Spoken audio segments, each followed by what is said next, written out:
In this video, I'll be discussing the 8 steps that it takes to complete getting a reverse mortgage.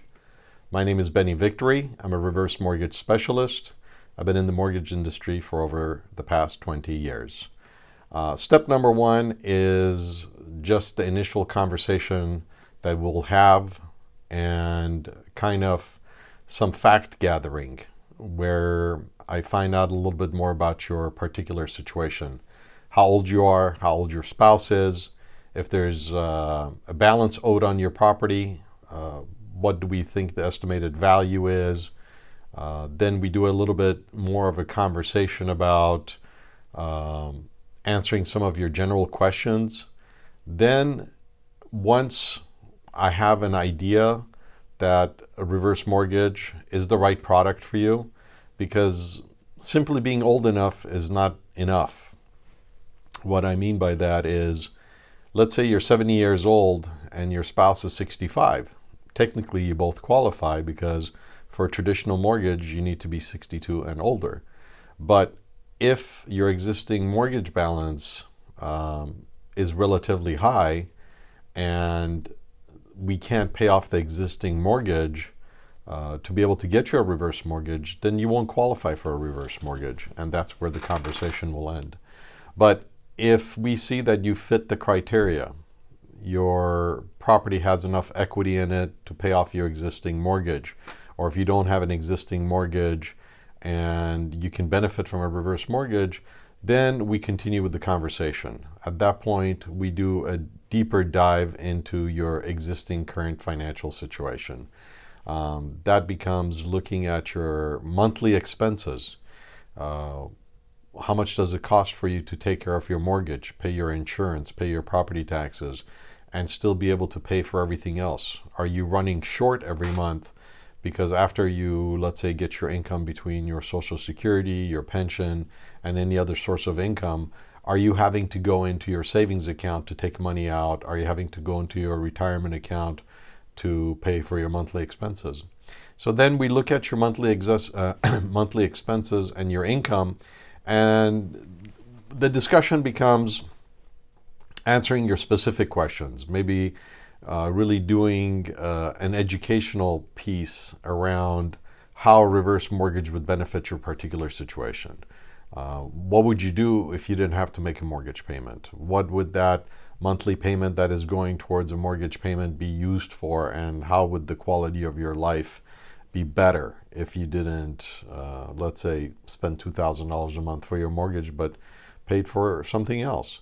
Then at that point, if you're interested and you want to move forward, the next step is we set up for an independent third-party HUD counseling. The purpose of the counseling is for the counselor to determine that you have exhausted other options, you've considered a traditional mortgage, and basically it serves as a checks and balances, if you will, on the information that I give you. Am I giving you the information that's beneficial for you?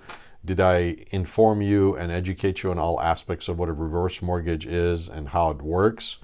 And once you go through the counseling, at that point, you're pretty confident that this is the product that you want, because there isn't a concern or question around what is it, how's it going to work, or what don't I know about it. So at that point, the next step is we assign you an FHA case number. And once you have that case number, an appraisal of your property is ordered. Someone will come to your house, do an actual appraisal. When the appraisal is completed, we get the dollar amount. By that time, I have your loan documents. You've signed a loan application, and your file is in front of the underwriting. Underwriting is looking at all these supplied documents and making a determination of how much loan amount you're going to be approved for. Because initially, when we talked about it at our initial meeting, I didn't have your actual appraisal. We just had an estimation of what we thought it's worth, maybe by looking at Zillow or some other websites, or if you had a recent neighbor sell their house and it's similar to your house. So once the underwriting is completed, then we know exactly what we're dealing with. We know how much you're going to be approved for. We know what other additional documents we'll need. Maybe we need to have some updated bank statements or whatever the case might be. And at that point, you're pretty much close to the finish line. We'll set up a close of escrow date. Someone will come to you, or you could go to escrow, sign the paperwork.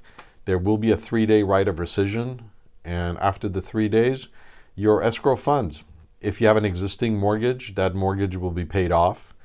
If you asked for and were approved for a line of credit, then you have a line of credit. If you ask for some money to be given to you at close of escrow, that money will be made available to you. And then your current mortgage will be paid off, and you'll have a traditional mortgage that is no longer in existence, and you'll have a reverse mortgage. Within a month or two, you'll have your first mortgage statement, except the good news is you don't have to make this mortgage payment. It's not something that you're required to do anymore. It's up to you. If you choose to make a mortgage payment, great.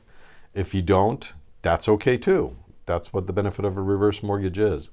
So that's pretty much the overall kind of perspective, the overall start to finish of it.